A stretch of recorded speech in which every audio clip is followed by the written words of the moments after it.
Good morning, and welcome to another edition of Coffee with Tea. I'm your host, the amazing T Street. I'm going to jump right in. I love when I get messages on Instagram. I get DMs from students all the time asking me to come do things at their school, asking me for information, asking me for advice. I'm nobody's therapist, so I don't try to become that. But a student reached out to me this past weekend and asked the question, T, you always talk about loving yourself unconditionally without apology. How do you do that? I don't love myself. Have you always loved yourself like you do now? Girl, no. Let me just dispel with all the myths. And I don't always love myself in every moment like I do sometimes when I'm on the stage. Learning how to love yourself is a journey, not a destination. If I can just get people to stop pretending that everything is add, whatever, and stir as a way of life, we would be a lot further ahead. I like to tell young people the truth. I'm going to read to you just a little passage from my book, I'm the Amazing T Street. Wouldn't you like to be amazing too?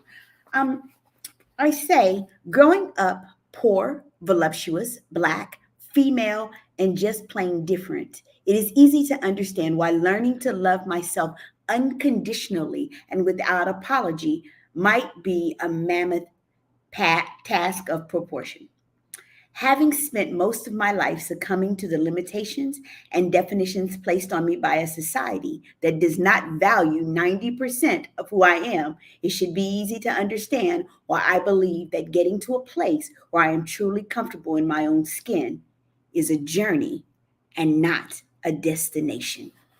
There, I said it. I don't always and have not always loved me unconditionally and without apology. But what I will tell you is, as I started to understand that I'm always going to be some people's cup of tea and some people never their cup of tea, I had to learn how to define myself for myself. And I had to learn that that can't always be predicated upon how I look. Y'all, I'm 5 feet tall. I'm a voluptuous, meaning I'm a big bone girl, unapologetically voluptuous woman. I'm a black girl.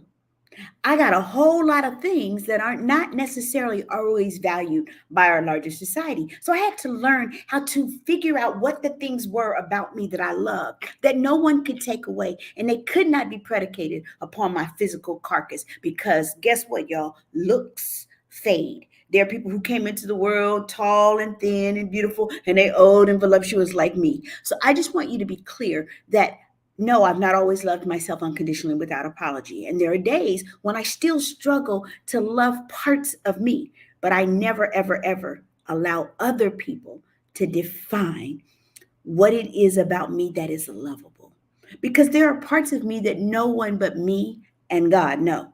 There are parts of me that are good that nobody but me and God know. And then there are parts of me that are not so good that only me and God know.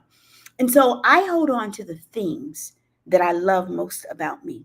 Some of the things that I value about me is that I have a heart that will give you my last. I have a heart. My mother said that was my best quality. I have a heart of gold. My heart beats for young people.